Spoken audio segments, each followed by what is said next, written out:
വന്നതിന് ശേഷം ഏറ്റവും ഇഷ്ടപ്പെട്ട ഭക്ഷണം ഏതാ? ഇവിടെ വന്നതിന് ശേഷം ഏറ്റവും ഇഷ്ടപ്പെട്ട ഭക്ഷണം വയനാട്ടിൽ സ്വാഭാവികമായി എല്ലാതരം രുചിയുള്ള ഭക്ഷണം കിട്ടും.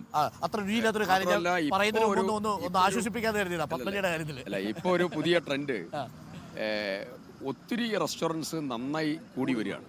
വളരെ ഹൈ ടൂറിസം ഡെസ്റ്റിനേഷൻ ആയിട്ട് ഡെവലപ്പ് ചെയ്തിട്ടുണ്ട്. നമുക്ക് ആ ചായക്കടയിലോട്ട് കയറിയാലോ? രാവിലെ ചായക്കട മുതൽ രാത്രി ഓപ്പൺ ആയിട്ടുള്ള ചായക്കട മുതൽ എല്ലാ രീതിയിലുള്ള ഭക്ഷണ സാധനങ്ങളും ഇപ്പൊ വയനാട്ടിൽ ലഭ്യമാണ്. അപ്പോൾ സിദ്ദിഖ് MLA ഒരു പ്രത്യേകത, ഈ പറയുന്ന എല്ലാ സ്ഥലങ്ങളിലും നാട്ടിൻപുറത്തെ ആൾക്കാർ കൂടുന്ന സ്ഥലത്തൊക്കെ സിദ്ദിഖ് MLA നമുക്ക് കാണാൻ പറ്റും എന്നുള്ളതാണ്. അതുപോലെ ഞാൻ പറയാൻ പോകുന്ന കാര്യം വിഷമം പിടിച്ചൊരു കാര്യമാണ്. എനിക്കറിയാം രാവിലെ നമ്മൾ തുടങ്ങേണ്ടത് അങ്ങനൊരു വിഷയത്തിലല്ല തുടങ്ങേണ്ടിയിരുന്നത്. പക്ഷേ ഇന്നിപ്പോൾ രാവിലെ സംഭവിക്കാൻ പോകുന്നത് പത്മജ വേണുഗോപാൽ 11 മണിയോടുകൂടി ആ സ്ഥാനത്ത് എത്തും എന്നാണ് ഇപ്പോൾ ലേബി റിപ്പോർട്ട് ചെയ്യുന്നത്. ഇന്നലെ JP നദ്ദയും പ്രകാശ് ജാവ്ദേക്കറിനെയും പത്മജ വേണുഗോപാൽ കണ്ടിരുന്നു അത്രേ. അങ്ങനെയാണെങ്കിൽ അത് കുറച്ച് നാളായിട്ടുള്ള നീക്കമാണ്. ഈ നീക്കം നമ്മൾ അറിഞ്ഞില്ലേ? അങ്ങനെ ഒരു പ്രതീക്ഷിക്കേണ്ട ആളല്ല ലീഡർ ശ്രീ K കരുണാകരൻ്റെ മകൾ എന്നുള്ളത്. അത്തരം ലീഡർ ശ്രീ K കരുണാകരൻ കോൺഗ്രസിൻ്റെ വലിയ രീതിയിലുള്ളതായ പ്രതിസന്ധികളെ തരണം ചെയ്യാൻ വലിയ രീതിയിൽ നേതൃത്വം കൊടുത്തു. കോൺഗ്രസിനെ ഉണ്ടാക്കിയെടുക്കാൻ നേതൃത്വം കൊടുത്ത, UDF ഉണ്ടാക്കിയെടുക്കാൻ നേതൃത്വം കൊടുത്ത പ്രഗത്ഭനായിട്ടുള്ള കോൺഗ്രസ് നേതൃത്വമാണ്.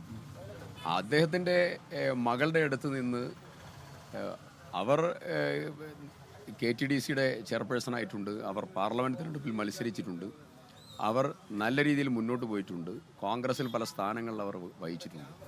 അങ്ങനെയുള്ളതായിരിക്കുന്ന ഒരു വ്യക്തി ഒരു തെരഞ്ഞെടുപ്പിൻ്റെ ഒരു വാതിൽക്കൽ നിൽക്കുമ്പോൾ ഇത്തരമൊരു നടപടിക്ക് നേതൃത്വം കൊടുക്കും എന്ന് ഏത് പ്രശ്നമുണ്ടെങ്കിലും ആരും പ്രതീക്ഷിക്കുന്നില്ല. ഞാൻ കാണുന്നത് ഇതിൽ വാർത്തകൾ പുറത്തു വരാനുണ്ട്. ഇതിലെന്തെങ്കിലും കാര്യമായിട്ടുള്ള റീസൺ ഉണ്ടാവും. ആ കാര്യമായിട്ടുള്ള റീസൺ ഉത്തരേന്ത്യയിലെയും മറ്റുള്ള ഇടങ്ങളിലെയും മഹാരാഷ്ട്രയിലുമൊക്കെ അശോക് ചവാനും അതുപോലെ മറ്റുള്ളതായിരിക്കുന്ന ആളുകൾക്കൊക്കെ സംഭവിച്ചതായിരിക്കുന്ന സാമ്പത്തികമായിട്ടുള്ള വ്യതിയാനത്തിൻ്റെ കണക്ടിവിറ്റി അതിലുണ്ടോ എന്നുള്ളത് പരിശോധനയ്ക്ക് വിധേയമാക്കണം. ED ആദായ നികുതി അന്വേഷണത്തിൻ്റെ മേഖലകൾ ഈ വിഷയത്തിലും കടന്നുകൂടിയോ എന്നുള്ള ഒരാശങ്കയാണ് പ്രധാനപ്പെട്ടതായിരിക്കുന്ന പലരും പരസ്പരം പങ്കുവെക്കുന്ന ഒരു പ്രധാനപ്പെട്ടതായിരിക്കുന്ന കാര്യം. ഏതെങ്കിലും തരത്തിലുള്ള ഒരു സെഗ്മെൻറ്റ് ഇതിൽ പിടിമുറുക്കിയിട്ടുണ്ട് എന്നുള്ളതാണ് കോൺഗ്രസ് രാഷ്ട്രീയ വൃത്തത്തിനകത്ത് നിന്ന് കേൾക്കുന്ന പ്രധാനപ്പെട്ട ഒരു കാര്യം.